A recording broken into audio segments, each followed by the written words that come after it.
नमस्कार, स्वागत है आप सभी का। मैं हूं आपके साथ मनु तेवतिया। देश में एक बार फिर कोरोना के नए वेरिएंट ने चिंता बढ़ा दी है, जिसे लेकर मध्य प्रदेश में भी अलर्ट किया गया है। कोविड के नए वेरिएंट को लेकर सीएम मोहन यादव ने प्रदेशवासियों से कोविड के दिशा निर्देशों का पालन करने की अपील की है। उन्होंने कहा है कि कोविड को लेकर प्रदेश भर में केंद्र की गाइडलाइंस लागू हैं। कोविड से निपटने के लिए स्वास्थ्य विभाग पूरी तरह से तैयार है और विभाग काम कर रहा है। गौरतलब है कि केरल में कोरोना के नए वेरिएंट JN.1 का मामला सामने आया है और जिससे बताया जा रहा है कि एक शख्स की मौत भी हो गई है। उसके बाद मध्य प्रदेश में भी ये अलर्ट जारी कर दिया गया है। मुख्यमंत्री ने खास तौर पर लोगों को अलर्ट रहने को कहा है और स्वास्थ्य विभाग को भी अलर्ट मोड पर रखा गया है।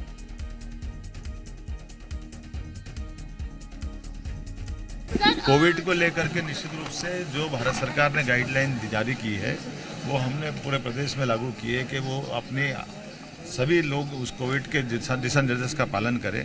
पहले भी माननीय मोदी जी के नेतृत्व में कोविड से बहुत अच्छे ढंग से निपटा है और कोविड क्या कोई भी बीमारी हो, सारी बीमारियों से निपटने के लिए विभाग अपनी दक्षता से चिकित्सा विभाग भी काम कर रहा है। बहुत धन्यवाद। और जी मीडिया संवाददाता आकाश द्विवेदी हमारे साथ जुड़ गए हैं। आकाश, सीएम की तरफ से निर्देश जारी किए गए हैं, क्या है वो निर्देश? आम लोगों के लिए क्या है और स्वास्थ्य विभाग के लिए क्या है, ये विस्तार से बताइएगा। देखिए, कोरोना का नया वेरिएंट केरल में दस्तक दे चुका है। हालांकि मध्य प्रदेश में अभी किसी भी प्रकार का खतरा नहीं है, लेकिन एहतियात के तौर पर मध्य प्रदेश की सरकार अलर्ट हो गई है।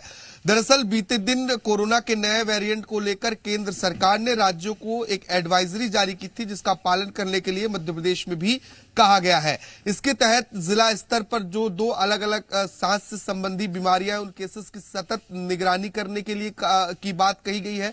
इसके अलावा RT-PCR टेस्ट पर विशेष तौर पर जोर देने के लिए भी कहा गया है कि जो कोरोना के लक्षण वाले मरीज हैं, जिनकी जांच की जा रही है, उनके RT-PCR टेस्ट किए जाएं। और ऐसे में स्वास्थ्य विभाग पूरी तरीके से तैयार नजर आ रहा है। आम जनों के लिए कोई प्रतिबंधात्मक निर्देश नहीं है। एहतियात बरतने के लिए कहा गया है कि जो कोविड के संशोधित गाइडलाइंस केंद्र सरकार के थे, उसके तहत जितना संभव हो सोशल डिस्टेंसिंग रखें और मास्क पहनने की कोशिश करें जहां भीड़ भाड़ वाली जगह है या फिर जहां अधिक लोग आते जाते हैं, जहां कुछ खतरा नजर आता हो। हालांकि अभी अनिवार्य नहीं किया गया क्योंकि मध्य प्रदेश में कोरोना बहुत सामान्य स्थिति में है और ऐसे में जो नया वेरिएंट है उसको लेकर किसी तरीके की असावधानी न हो, इसलिए पहले से ही अलर्ट मोड पर लोगों को भी किया गया है कि लोग अपने स्तर पर सचेत रहें और खुद अपने से पहल करें और जहां भीड़ भाड़ हो ऐसी जगहों पर जाते हैं तो मास्क लगाकर ही जाएं। इसके साथ ही जो प्रदेश की स्वास्थ्य व्यवस्था है उसे अलर्ट रहने के लिए कहा गया है कि अगर कहीं जरूरत पड़ती है तो तत्काल लोगों को बेहतर स्वास्थ्य सुविधा मुहैया कराई जा सके, क्योंकि जो कोविड की टेस्टिंग है वो RT-PCR के जरिए हो, ये ज्यादा जरूरी है। ऐसे में निर्देश दिए गए हैं स्वास्थ्य विभाग की ओर से कि RT-PCR टेस्टिंग को बढ़ाया जाए, जिसके भीतर भी कोरोना के लक्षण समझ आ रहे हैं उनकी टेस्टिंग RT-PCR माध्यम से ही की जाए। ठीक है आकाश, बहुत शुक्रिया आपका तमाम जानकारी के लिए। आप बने रहिएगा हमारे साथ। तो ये अपील जी मध्य प्रदेश छत्तीसगढ़ की तरफ से भी रहेगी मध्य प्रदेश के लोगों के लिए, खास तौर पर कि आप अपना स्वास्थ्य का ध्यान रखिए। अगर आपको जुकाम जैसी समस्या भी आ रही है तो कोशिश कीजिए टेस्ट करा के कंफर्म करा लीजिए कि कहीं कोरोना तो नहीं है।